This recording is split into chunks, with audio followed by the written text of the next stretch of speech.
Hey friends, welcome to another episode of the Soul Path Podcast. I am excited today to share some stories with you. I've just had some pretty amazing experiences recently that remind me of the profound ways in which life is always talking to us. Are we listening? Are we paying attention? And in particular, this idea that we may have spirit animals speaking to us, or that life is speaking to us through animals, through nature. And it's a Native American tradition. And I wasn't raised with this per se. I think I always grew up observing animals and kind of noticing and being aware of their innate intelligence. There's instinct, yes, but there's intelligence, and it's in plant form and all life form ultimately. But spirit animals was another level of thinking about things. And it wasn't until one day recently here, well, this is what happened. I was driving down the road and there were 3 badgers that walked across the road in front of me. 3 badgers, not one. The first one stopped and hissed at me, so I had to slow way down. And then it kind of scurried off, and then another one was right behind it, and it stopped and hissed at me and took off, and then another one.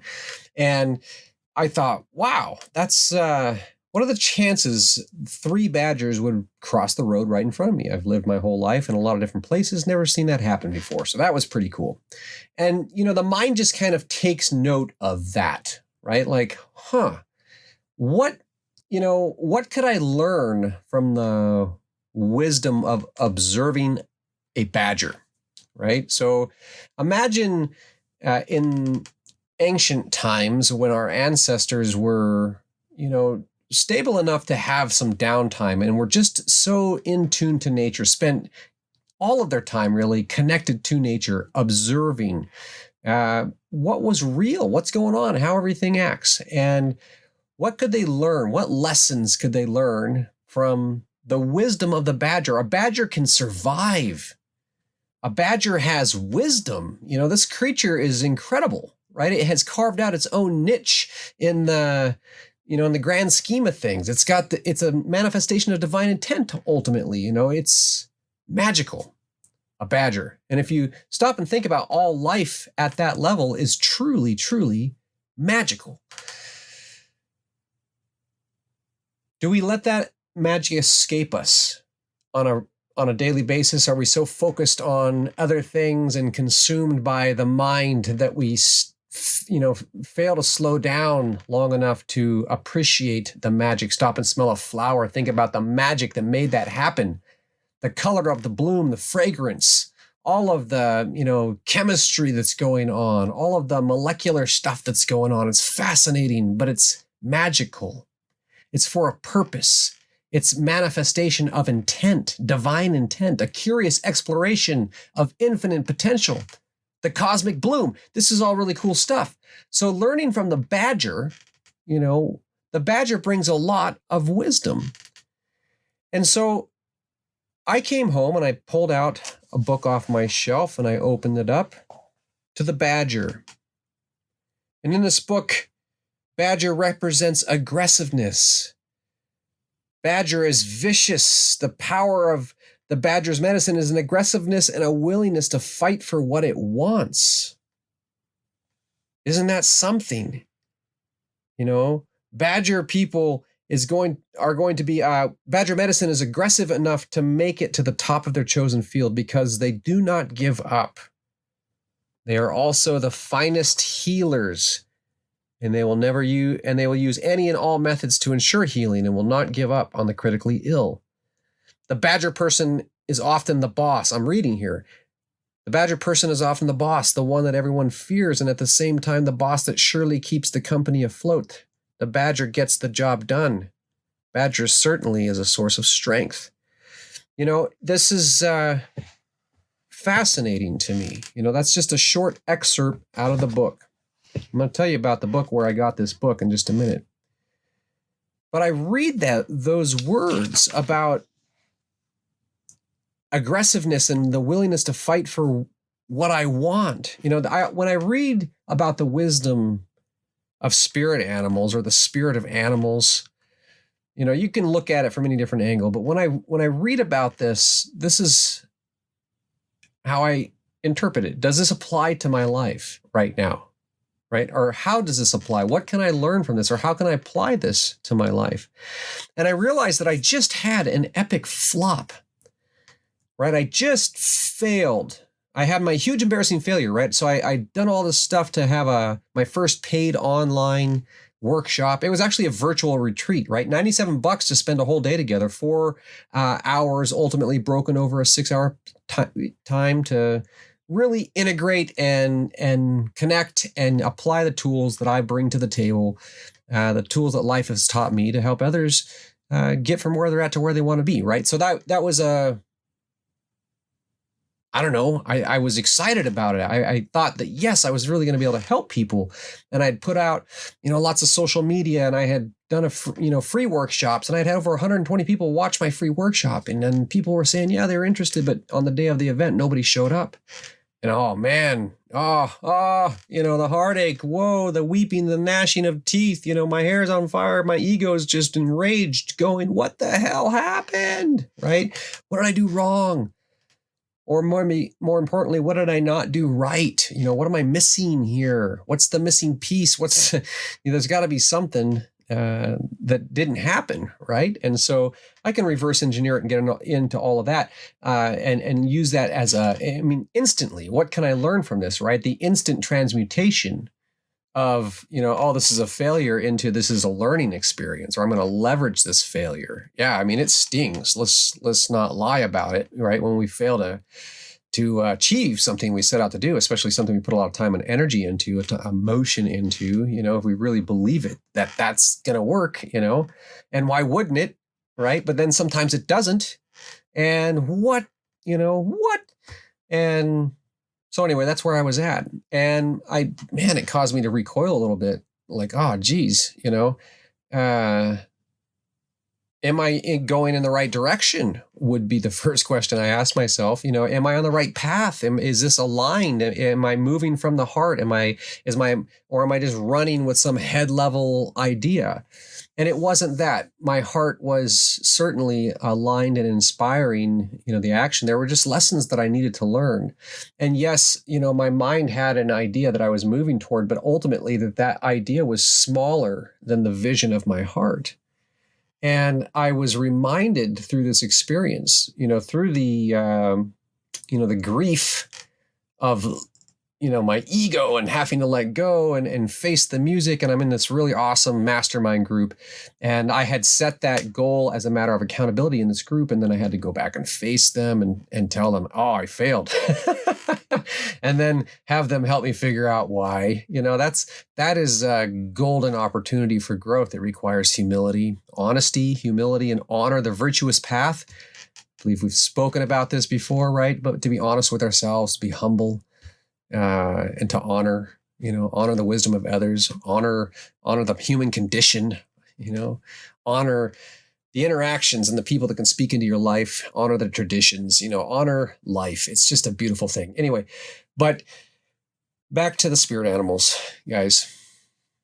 So I have this book. It's called Medicine Cards, and it's written by, I'm opening it, Jamie Sams and David Carson. Beautiful illustrations by Angela Wernicke. And this book came to me in a great way, right? This is a cool story. So I was doing my yoga teacher training, and I was in Seattle, Washington, and it was a month-long immersion, right? 7 days a week, we're training the morning to the night and learning and studying and anatomy and philosophy and training how to sequence and all, how to deal with everything, stuff. But so I'm in this experience, and this older woman approached me toward the end and said, I don't know how you feel about this, but if you're willing to, would you like to draw one of these cards? And she fanned out a deck of cards in front of me, kind of cool little blue cards with a lightning bolt on them. I was like, that's cool. And being the open-hearted, open-minded man that I am, sure, why not? So I picked a card, and the card was the raccoon. And I thought, wow, the raccoon, so funny, because I had just had this issue with the raccoons pooping in my daughter's tree fort. And I had tried everything to dissuade the raccoons from pooping in the tree fort, right? It was like, I had tried to live trap them. I had tried to, bait them and move them, all this stuff. And ultimately I could not catch a raccoon to save my life, right? And so finally, all fed up, my neighbor had my neighbor's swimming pool had one of those inflatable pools. His daughter's pool got popped by the raccoons. And so he was all up in an uproar about the raccoons too. I told him the woes, gave him the cage. Long story short, he catches 6 raccoons in the first week, going through his yard. And I was like, what did you do? I had tried cat food. I had tried dog food. I had tried peanut butter. I had tried tuna fish. I mean, everything, right? And I said, what did you do? And he said, I did just a little dog food. I was like, what? So anyway, I had tried to catch raccoons and I couldn't, but they had been around, right? So when I drew this raccoon card, I was like, well, that's interesting. And then she started reading the raccoon. The raccoon is the generous protector. The raccoon carries the medicine of the protector of the underdog and the provider for the young, infirm, and elderly. Wow. When the raccoon comes your way, you are being asked to connect to your inner warrior, to protect, to be a protector and a generous provider for those in need. When I heard those words, and she kept reading, it just brought tears to my eyes. I mean, that was my heart. I grew up seeing people being mistreated left and right. You know what I mean? And I vowed somewhere inside myself, as soon as I was big enough to stop it all, you know what I mean? Like, that's never going to happen in my life or around me. You know what I mean? As soon as I realized I had man's strength, enough strength to kill a man with my bare hands, you know what I mean? That aha moment, I could fight to the death to protect somebody. And I was willing to do that. And, I went into the military. Anyway, long story short, to have that heart, to be the protector, to stand up for the underdogs. I was the cool kid that didn't let people pick on the kids that weren't cool. You know what I mean? It's not cool to pick on people. You know what I mean? If you're going to pick on somebody, come try to pick on me and I'll put you in your place. My first fist fight, I was a 4th grader beating up on a 6th grader because he was, shoving my buddy in the snowbank kind of a thing up in Alaska. Anyway, so it struck me deep.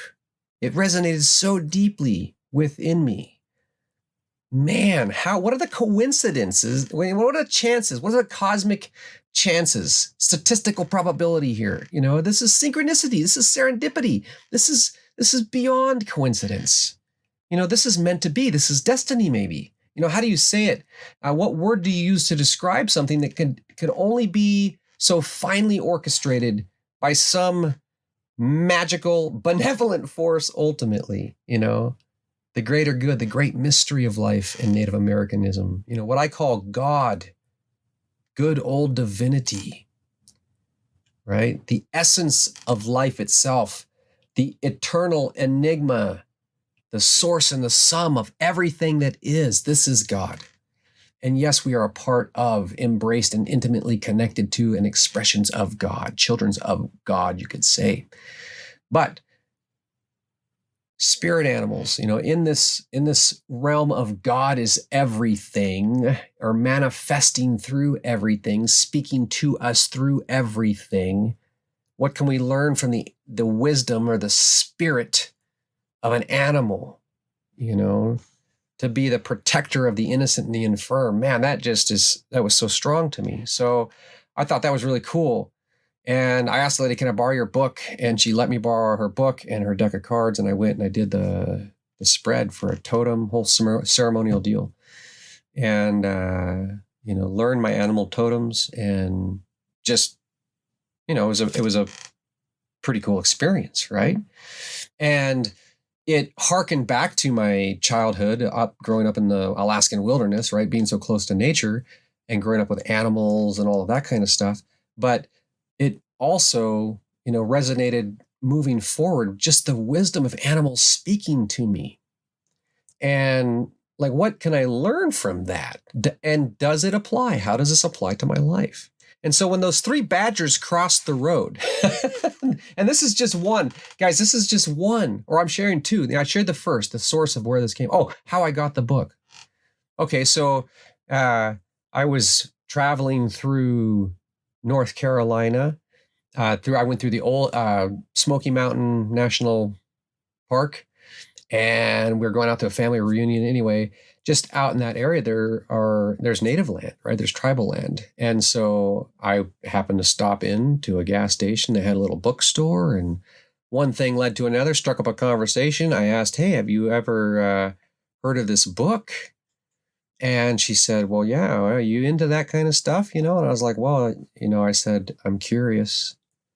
And then she kind of gave me the old look, look over, twice over, and then came out from around the corner, went over, back, in the dusty shelf and pulled out the package, they had the cards and the book in it and gave it to me. And I said, cool.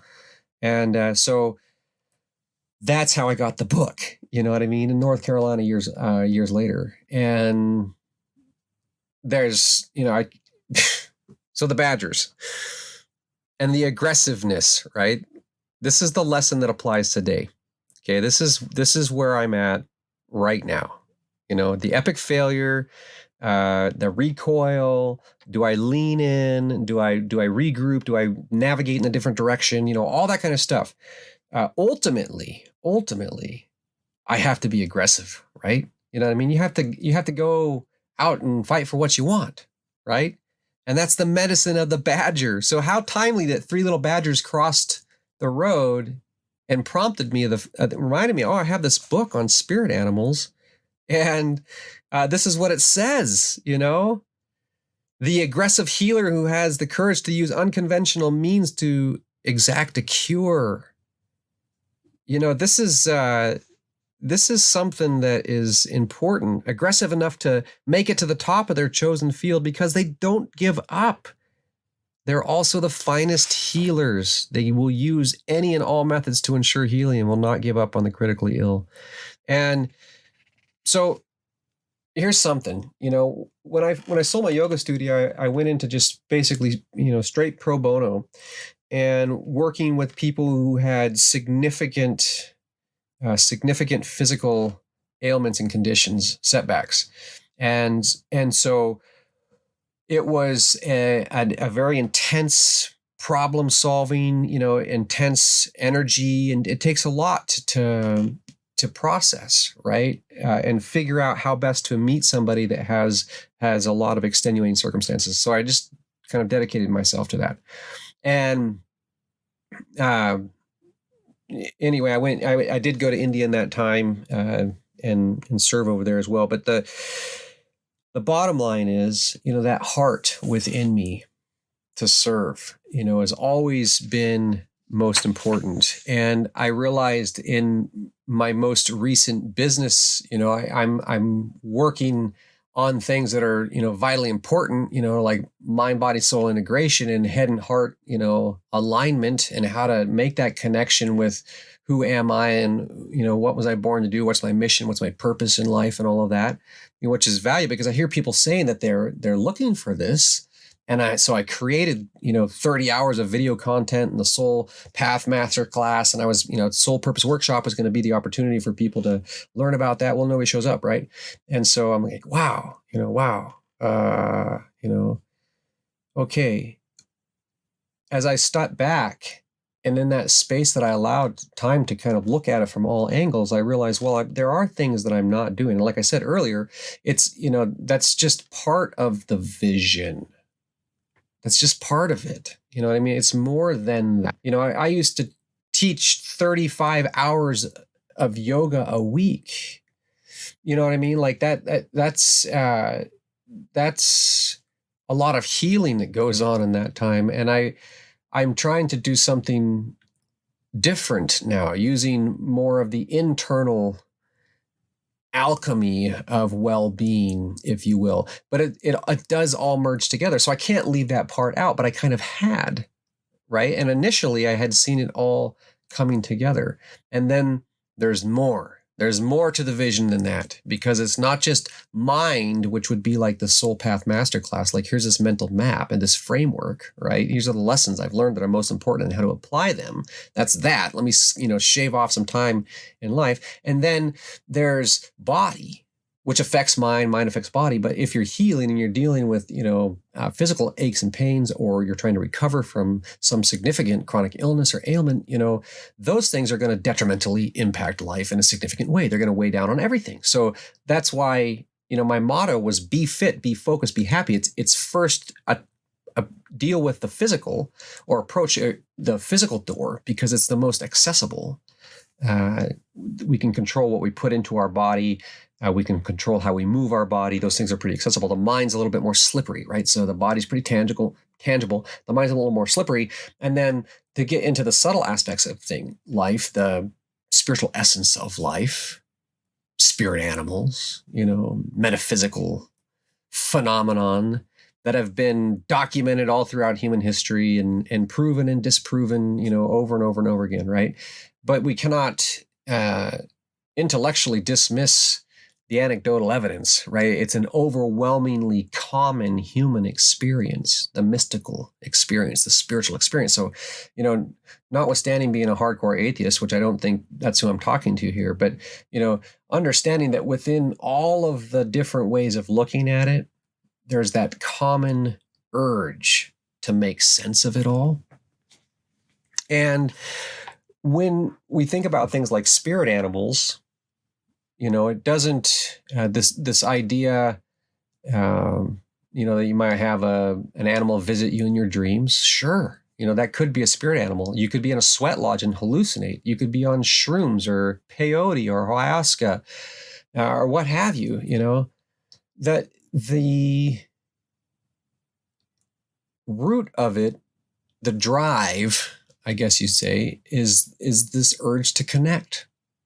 Right? We're trying to make sense of our connection, of our own essence, of our own inner divinity, or this who am I? Like, what am I a part of? What am I made of? Pure energetic potential. That's what we're made of. So as magical and fantastic as it is to be alive and to be, a divine creature and all that kind of stuff, we are still just, a small part of it. And to think that there are potentially other realms of being, spirit animals, ghosts, ancestors. I mean, you name it, right? You pick it. Higher beings, gods, demigods. These are all just labels. They're labels that I think you could probably throw somewhere on the electromagnetic spectrum as far as vibrational frequency of pure energetic awareness. You know what I mean? A higher vibe versus a lower vibe. And as higher vibes go, well, we can only see so much of the light spectrum. We can only hear so much of the sound spectrum. We can only perceive so much of the energetic spectrum, right? Heat, sensitivity. I mean, this kind of stuff, pressure. But ultimately, that doesn't mean that what we can't perceive, or that which exists beyond the scope of our comprehension, sound that animals can hear that we can't hear, animals can emit that we can't emit, smells that we can't smell, the whole bit, things that we can't see, infrared, all this kind of stuff. So it's not a leap of logic. It's not illogical then to conclude that, there is at the level of spiritual perception, if you will, a spectrum that we're aware of or that we can perceive. And then that it would hold true as above, so below, the spectrum continues beyond our perception, likely in both directions, right? If observation is any indication. So, all right, that's a little bit deep for spirit animals, but you hear what I'm saying? Like, it doesn't have to be illogical. It doesn't have to be weird. It doesn't have to be woo-woo. It doesn't have to be demonic. It doesn't have to be dark, right? How do we understand this? So the question that I've been asking myself, and I encourage everybody, ask yourself this question, does this apply to me? What can I learn from this? That's curiosity. And to be closed-minded and say spirit animals, one of the one of the here, this is funny. The book Tools of Titans. Yeah, by Tim Ferriss. Anyway, super, super duper powerful book, right? This collection of wisdom on health, wealth, and wisdom and all that kind of stuff. And one of the things in the book is he asks everybody about their spirit animals. And he asked Jocko Willis about his spirit animal. Jocko is just a hardcore dude. And he's like, negative. What the fuck is a spirit animal? Like, you know what I mean? Like, no, dude, I'm not into spirit animals. And I think a lot of people would be like, no, dude, I'm not into spirit animals. You get the fuck out of here, right? And so, but three badgers crossed my road. It made me think, I go to the book, it's talking about aggressiveness at a time to fight for what you want, or, all that good stuff, being an aggressive healer. And then, the book comes from the experience where the lady just randomly asked me to draw a card. And the whole road that led me into yoga is, beyond calculation. It's incomprehensibly complex and unlikely, so, and that's just a couple of stories of numerous untold. I remember I was telling my wife about the spirit animals. I finally broke it to her. I was like, yeah, so this was the experience I had with the lady, the card, the book, the whole bit. And she's like, actually, it was in that car after we got the book. And she's like, what? I was like, yeah, for real. I'm very curious. And she's like, nah, da, da, da. And I said, fine, let's just have fun with this, right? I said, you just, draw a card, any card, pick a card, and so she did. And it was the dolphin. And she's like, they opened up the dolphin. And the dolphin was like, have fun, being lighthearted, right? And I mean, she had been so wound tight in that particular moment that to be the dolphin and to be playful was just laughing. And then it was we got out of the car at a gas station, and there was a girl walked by that had a great big dolphin on her shirt, and my daughter didn't know what was going on. Anyway, she says, hey mom, check out that dolphin. And I mean, again, just it's so it can only be synchronicity. It can only be serendipity. It can only be divinity, right? That there is no coincidental chance that could ever happen. And anyway, I turned to the page of dolphin here in the book, and I wanted to find that place where it was talking about that. But it's just one of those things that dolphin teaches us how to release emotions through breath. Dolphin creates rhythm, swimming through the water and breathing before submerging, and then holding its breath for the duration of travel, right? And he talks about all this kind of stuff. And it says this is a good way for getting relaxation, right? It's good medicine. And it's an exercise to use before entering the silence. This is where wisdom and mana comes from, the life force present in every atom. It's the great spirit's essence.